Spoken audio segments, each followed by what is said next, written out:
Estimados hermanos y amigos, el tema de hoy es Jesús sana en dos fases a un ciego.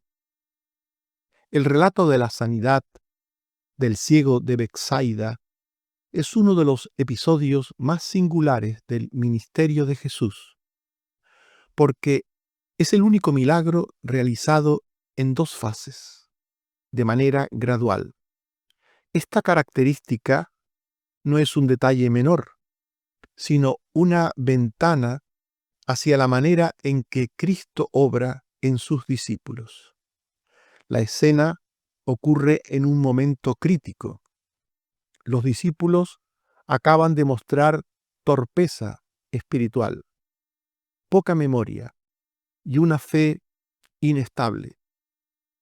Vienen viendo a medias, vienen entendiendo a medias. Y ahora Jesús deliberadamente realiza un milagro que refleja ese mismo estado. Un hombre que primero distingue figuras confusas y después ve con claridad.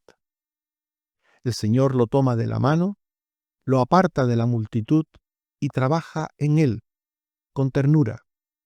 Así también Cristo forma a los suyos, no siempre con cambios instantáneos, sino a través de procesos, etapas y repetidas intervenciones de su gracia.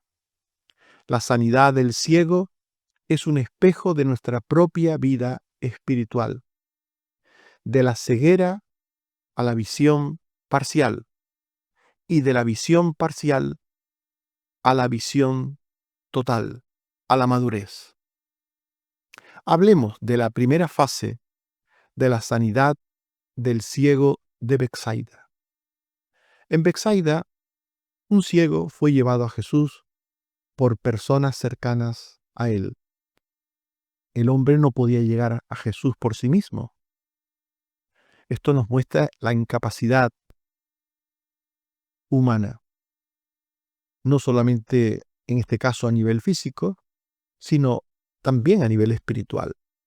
El hombre es incapaz de ir a Dios de sí mismo, como el ciego no podía ir a Dios de sí mismo, ni el paralítico podía ir de sí mismo. También el hombre en su pecado no puede ir a Dios de sí mismo. Por eso Marcos 8:22 dice, le trajeron un ciego. En Juan 6:44, ninguno puede venir a mí. Y en Romanos 3:11, no hay quien busque a Dios. En definitiva, el hombre es incapaz de ir de sí a Dios. Y el Señor usa instrumentos para acercar a los ciegos, a los paralíticos, en lo físico, o en lo espiritual, a los pecadores ante Él. En Marcos 8:22 se dice, le rogaron que le tocase. Otros rogaron a Jesús que tocase a aquel hombre. Le rogaron que le tocase.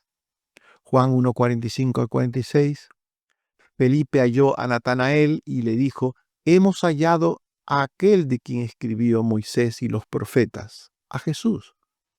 Y le dijo Felipe, ven y ve. Este es un ejemplo de una persona que hace de instrumento de parte de Dios para llevar a otra persona a los pies de Jesús. Ven y ve, ven y ve.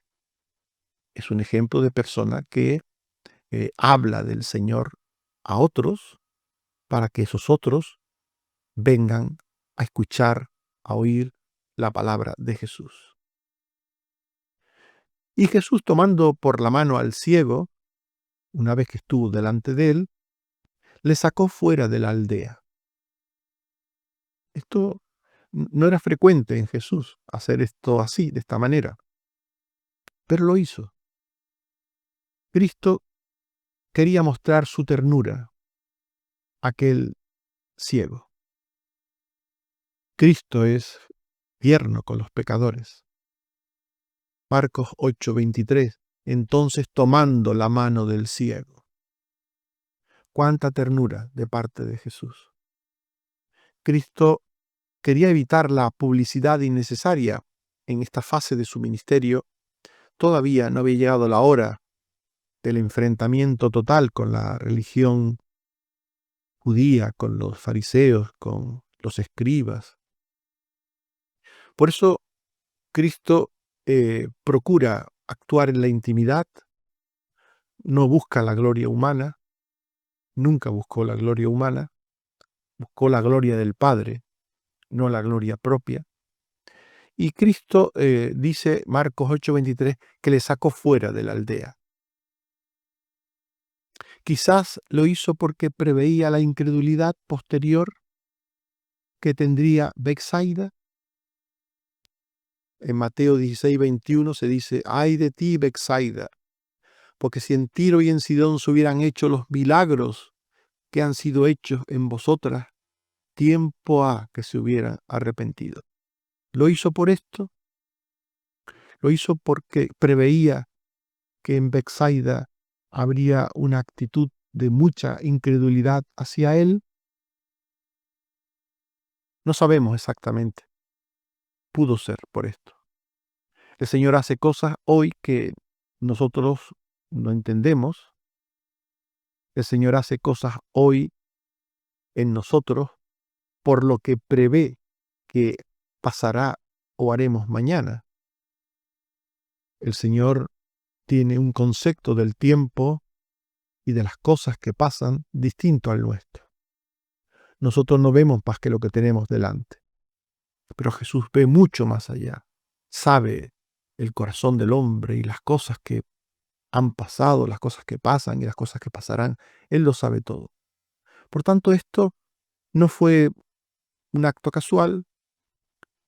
Esto de que le sacara fuera no fue un acto casual. Tuvo algún propósito de parte de Jesús. Y allí en la intimidad se produjo la primera fase de la sanidad del ciego. También aquí hubo algo que no es habitual en la forma, en la metodología sanadora de Jesús. Normalmente Jesús empleaba su poder y palabra directamente. Pero en este caso Jesús le escupe, le impone sus manos y le pregunta 3 cosas. Jesús no necesitaba hacer estas cosas. No necesitaba hacer gestos. No necesitaba un lenguaje más allá del lenguaje oral. No necesitaba. Pero a veces recurría al lenguaje gestual, al lenguaje simbólico, cuando lo creía necesario. Como elemento pedagógico, posiblemente, o como símbolo de su obra divina. El caso es que en Marcos 8:23 se dice, y escupiendo en sus ojos, les puso las manos encima. Esto fue lo que Jesús hizo. Y la pregunta de Jesús posterior a esto, la pregunta de Jesús al ciego, parece indicar que no quería ser una sanidad instantánea. En Marcos 8:23 dice el texto que le preguntó si veía algo. Algo. No si veía totalmente, sino si veía algo. Está claro que Jesús quería sanarle en parte, sanarle un poco. ¿Ves algo? En todos los demás casos de sanidad de Jesús, siempre obró al instante. Siempre Jesús obraba la sanidad al instante. Por ejemplo, Mateo 8:3, Jesús extendió la mano y le tocó diciendo, quiero, sé limpio. Y al instante su lepra desapareció. Esto es un ejemplo de sanidad instantánea. En Lucas 8:44 se dice que tocó el borde de su manto aquella mujer y al instante se detuvo el flujo de su sangre. Por tanto, esto era lo general en Jesús. Su sanidad era instantánea, en una sola fase. En general era así.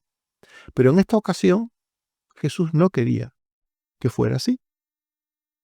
Le escupía los ojos, le puso las manos encima y le preguntó, ¿ves algo? ¿Ves algo?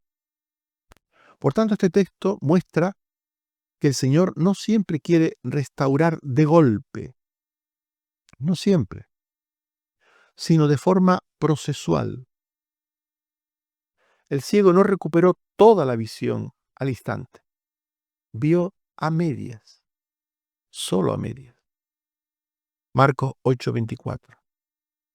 Él, el ciego, mirando dijo, veo los hombres como árboles, pero los veo que andan. O sea, veía parcialmente, no veía totalmente. Por tanto, Jesús produjo una sanidad parcial, produjo una sanidad en parte al ciego. Y por eso decimos que la sanidad de este hombre fue en dos fases. Una primera, de la ceguera a ver en parte, y una segunda fase de la sanidad del ciego de Betsaida, en la que se pasó de ver en parte a ver del todo. En el primer intento de sanidad, el ciego llegó a ver algo. Es la primera y única vez en el Evangelio que Jesús hizo esto, como dijimos antes. Y de nuevo nos volvemos a preguntar ¿por qué? ¿Por qué? Jesús obró su sanidad de aquella forma porque durante la travesía los discípulos se mostraron medio convencidos, medio creyentes, medio convertidos. Los discípulos se mostraron a medio camino de la fe o de la incredulidad. Si la fe estaba en un extremo y la incredulidad estaba en el otro, los discípulos se mostraron al centro, entre la fe y la incredulidad. Como dijimos en el estudio anterior, unas veces creían, otras veces no creían. Unas veces entendían, otras veces no entendían. Entendían unas cosas y otras cosas no las entendían. Ese era el estado de los discípulos. Como vimos, Marcos 8, 16 al 18. Discutían entre sí y Jesús les dijo, ¿aún tenéis endurecido vuestro corazón? Teniendo ojos no veis y teniendo oídos no oís y no recordáis. Este era el estado de sus discípulos. Y alguno de ellos, o todos, no sabemos, podía estar decepcionado consigo mismo. Hay creyentes que cuando no ven progreso en su vida espiritual, se decepcionan, se desaniman. Y algún discípulo podía estar en esa situación, pensando, no soy nada delante del Señor, no soy nada. Ayer creía, hoy no creo. Ayer dije cosas maravillosas de Jesús y hoy estoy aquí discutiendo sobre el pan y no entendiendo las palabras de Jesús que nos llama a no contaminarnos con las doctrinas erróneas ni con la corrupción del mundo. Por tanto, los discípulos necesitaban ánimo, entender qué es lo que les pasaba, y esto les daría ánimo, y enseñanza, entender lo que podían esperar en el futuro.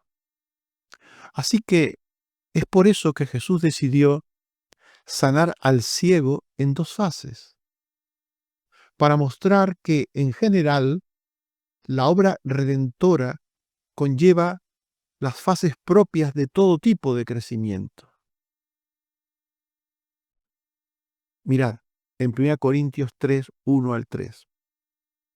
Hermanos, no pude hablaros como a espirituales, sino como a carnales, como a niños en Cristo. Os di a beber leche y no vianda, porque aún no erais capaces, ni sois capaces todavía, porque aún sois carnales.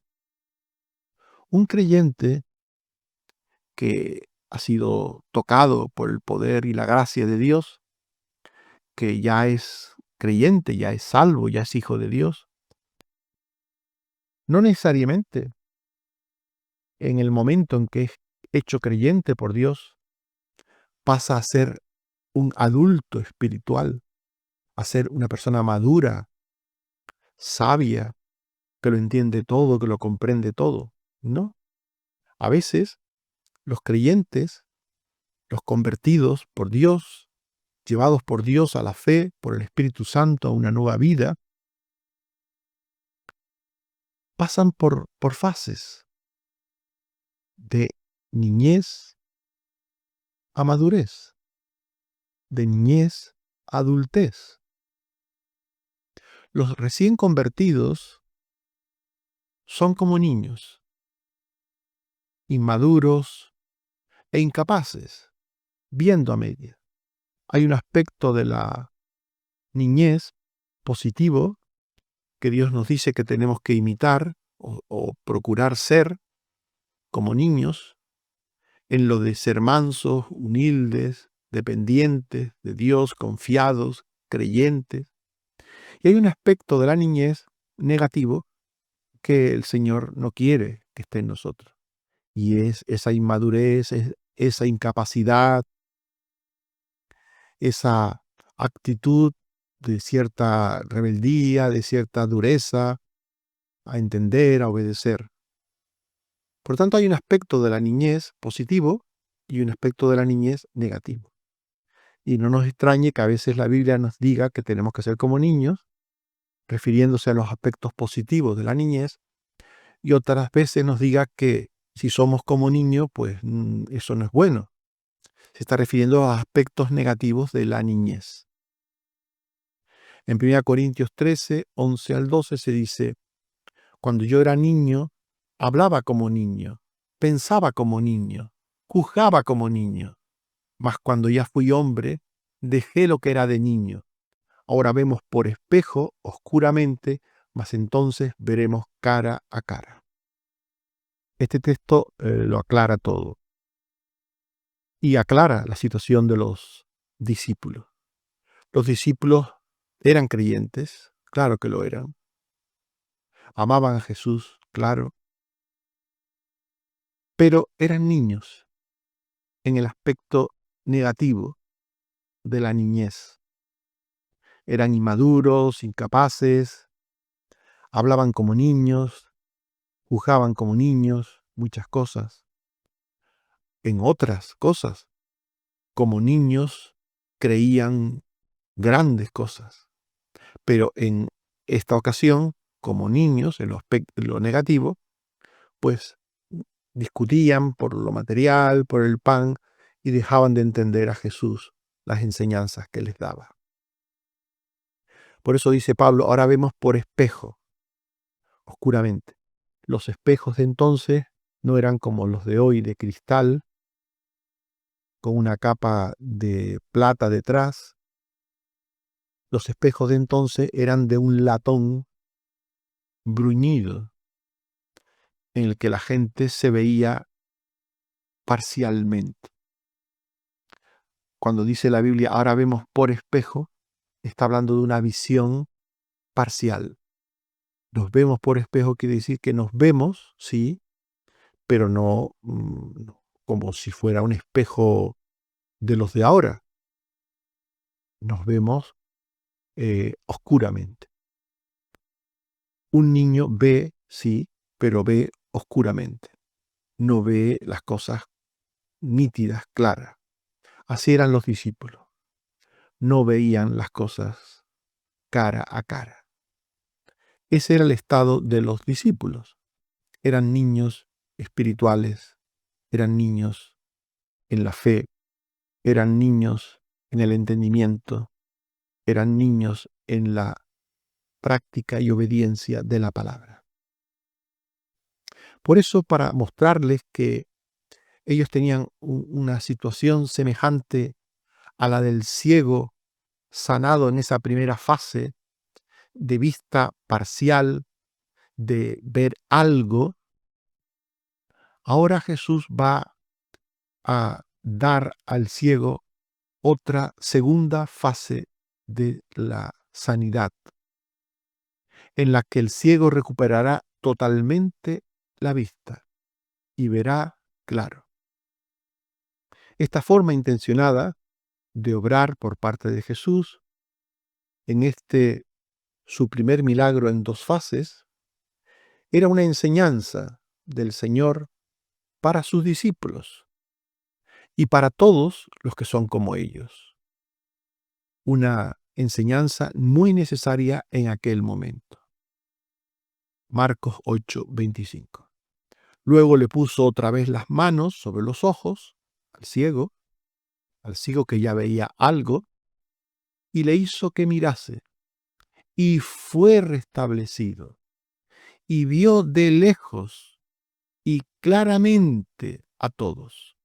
Por tanto, en esta segunda fase de sanidad, el ciego recuperó la vista total. En la primera fase, la vista la recuperó parcialmente y ahora totalmente. Está claro que la voluntad del Señor fue sanar de aquella forma al ciego. Quería mostrar a los discípulos las fases del crecimiento espiritual. A la niñez le sigue la madurez. Hebreos 5:13 al 14. Todo aquel que participa de la leche es inexperto en la palabra, porque es niño, pero el alimento sólido es para los que han alcanzado madurez, para los que por el uso tienen los sentidos ejercitados en el discernimiento del bien y del mal. Los fracasos al comienzo de nuestro andar con Jesús no deben desanimar. Forman parte del proceso normal del crecimiento espiritual. Y esto hay que dejarlo claro. Y esto hay que decírselo a los que comienzan en los caminos del Señor. Los errores, los tropiezos, las caídas, no son derrotas. No son derrotas.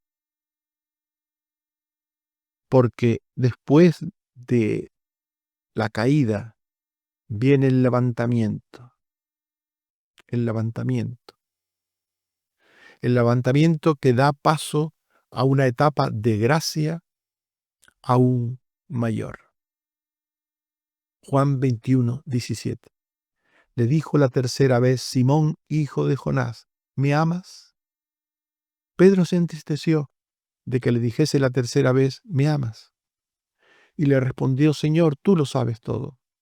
Tú sabes que te amo. Jesús le dijo: apacienta mis ovejas. El Pedro que había fallado una vez más negando al Señor, ahora levantado por Jesús de su caída estrepitosa, de su negación estrepitosa, levantado por la gracia y misericordia de Jesús, ahora Jesús le encomienda que pastoree a sus ovejas. ¿Me amas? ¿Me amas? Pastorea mis ovejas. Apacienta mis ovejas. Pedro pasó de la fase de niñez a la fase de adultez, a la fase de madurez. Jesús busca aumentar la fe de los suyos para que crean, para que le obedezcan en plenitud. Y Jesús manda al ciego sanado a su casa, pero le pide que no entre en la aldea ni le diga a nadie que ha sido sanado. Marcos 8:26.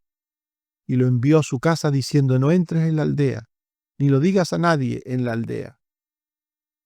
Esta forma de obrar y su posterior mandato fue muy distinto a la del ex endemoniado gadareno. Al ex endemoniado gadareno, Marcos 5:19 al 20, Jesús le dijo: vete a tu casa, a los tuyos, y cuéntales cuán grandes cosas el Señor ha hecho contigo, y cómo ha tenido misericordia de ti. Y se fue, y comenzó a publicar en Decápolis cuán grandes cosas había hecho Jesús con él. No todo aquel que es sanado por Jesús está listo para testificar de Jesús. Hay personas que son grandemente sanadas por el Señor, poderosamente sanadas por el Señor, que reciben una conversión como la de Saulo, poderosa, y al instante está proclamando que Jesús era el Cristo. Eso sucedió con Pablo, al instante. Tan rápido fue su crecimiento, su madurez, que los mismos cristianos del momento no entendían lo que había sucedido. ¿No es este el que nos perseguía ayer? ¿Cómo es que hoy le vemos proclamando a Jesús? Hay personas que son sanadas con tal poder y gracia, son llevadas a la fe con tal poder y gracia, que al poco tiempo después Dios las usa, porque el Señor casi a estas personas no pasan por la niñez, pasan de incrédulos, de no convertidos a adultos espirituales instantáneamente. Son excepciones a la regla, obviamente, pero hay personas que pasa con ellos así. Y hay otros, los más generalmente, que pasan su conversión por etapas, como hemos visto, de niñez, en la que solo pueden tomar leche, en la que solo pueden entender ciertas cosas, hasta que poco a poco van ganando discernimiento espiritual y pasan a la madurez. En este caso, Jesús le dijo a aquel hombre, no hables con nadie, no hables con nadie. No era el tiempo para Jesús y tampoco era el tiempo para él, para aquel hombre, de hablar. Cuando una persona es inmadura, pues debe de callar en vez de hablar, porque una persona inmadura, en vez de transmitir una fe plena y amplia, pues transmite pues dudas, sus miedos también, juntamente con lo que cree, transmite sus miedos, sus errores, y puede hacer más daño que bien a los que le escuchan. Por eso Jesús a aquel hombre le dijo, no entres en la aldea, ni lo digas a nadie en la aldea. Ni el hombre aquel estaba preparado, ni tampoco convenía a los planes de Jesús que aquel hombre hiciera lo que él quería, que era dar testimonio. Jesús muestra que busca en los suyos una relación de obediencia por fe, que actúa aunque a veces no entienda el porqué y el para qué de su obra y de sus mandatos. Lo que Jesús le dijo a este hombre podía ser no bien entendido, ni por el hombre, ni por otros que lo oyeran. Como el Señor le dijo que no hablara de él, que no comunicara lo sucedido en su vida. A veces Jesús hacía cosas que no eran muy entendidas, no eran muy comprendidas. En Juan 13, 6 al 8 tenemos un caso. Pedro le dijo, Señor, ¿tú me lavas los pies? Jesús le dijo, lo que yo hago tú no lo comprendes ahora, mas lo entenderás después. Pedro le dijo, no me lavarás jamás. Jesús le respondió, si no te lavare, no tendrás parte conmigo. Esto es un ejemplo de otra actuación de Jesús que no fue entendida. Como posiblemente aquel ciego sanado en 2 fases no entendió que Jesús le dijese, no digas nada a nadie. Por tanto, en ciertos momentos los discípulos no entendieron al Señor y otras veces sí le entendieron, según el momento de sus vidas. En Lucas 5:5 Respondiendo Simón le dijo: Maestro, toda la noche hemos estado trabajando y nada hemos pescado, mas en tu palabra echaré la red. Este es un ejemplo de no entender pero obedecer. Señor, no entiendo por qué me pides que eche la red otra vez si llevamos toda la noche pescando y no hemos cogido nada. Pero bueno, porque tú lo dices, lo hago, Señor. Y esto es lo que los creyentes deben hacer siempre, obedecer. Todo lo que el Señor diga está bien y hay que creerlo y hay que obedecerlo. ¿Lo entendamos o no? Y el Señor perfecciona su obra en los suyos en una, en dos o en las fases que sean. La obra del Señor es eficaz siempre, pero Dios puede ejecutarla en una, dos o tres fases, la que sea necesaria, para llevar a los suyos a la fe plena.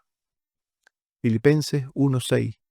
Estando persuadido de esto, que el que comenzó en vosotros la buena obra, la perfeccionará hasta el día de Jesucristo. El que comenzó la buena obra, la perfeccionará. Por tanto, en definitiva, hemos visto cómo el Señor obró una sanidad en dos fases para tratar un problema de sus discípulos, un problema en el que ellos mismos se encontraban en una experiencia de la salvación en una primera fase y necesitaban pasar a otra fase superior. El siguiente pasaje que estudiaremos en Mateo 16, 13 al 17, mostrará un momento de fe grande y victoriosa por parte de los discípulos. El próximo estudio nos mostrará otra fase de fe de los discípulos. Por tanto, hemos hablado de cómo Jesús sana en dos fases a un ciego, de cómo Jesús obra su salvación, sus maravillas, a veces en una, dos o varias fases. Aceptemos, por tanto, que el crecimiento espiritual es gradual. No todo cambio sucede en un día. Cristo obra por fases, según su sabiduría perfecta. No te desanimes cuando solo veas a medias. La visión borrosa no es fracaso, es parte del camino hacia una claridad mayor. Espera que Jesús te tome de la mano para obrar en ti, en la intimidad de tu alma. Obedece al Señor, incluso cuando no entiendas. La fe madura no surge de comprenderlo todo, sino de confiar plenamente en la palabra del Señor. Ten esperanza. Cristo terminará en ti lo que empezó. Si Él abrió tus ojos para ver algo, Él mismo los llevará a ver todo claramente. Que el Señor te bendiga y te guarde. Amén. Oremos. Señor, te damos gracias por tu palabra. Ayúdanos a entenderla y a comprenderla, a discernir que tu obra soberana en nosotros puede ser instantánea o puede ser en fases. En cualquier caso, Señor, tú quieres llevarnos a la plenitud de tu gracia poderosa, a la plenitud de fe, de entendimiento, de obediencia y de santidad. Ayúdanos a entenderlo para tener paciencia y esperar que cualquier caída no es un fracaso, sino que cualquier caída espera un levantamiento para crecimiento. Ayúdanos, Señor, a confiar en ti siempre. Gracias por lo que haces en nuestras vidas y en la de otros. Gracias por las promesas, por todo lo que podemos creer y esperar en ti. Aumenta nuestra fe, aumenta nuestro amor por ti, nuestra obediencia. Perdona nuestros pecados, Señor, nuestras debilidades, nuestras contaste actitudes de no ver ni entender claramente tus propósitos. Ayúdanos, Señor, a ser obedientes y firmes en todo. Te lo suplico por Jesucristo tu Hijo. Amén. Que el Señor nos bendiga y nos guarde. Amén.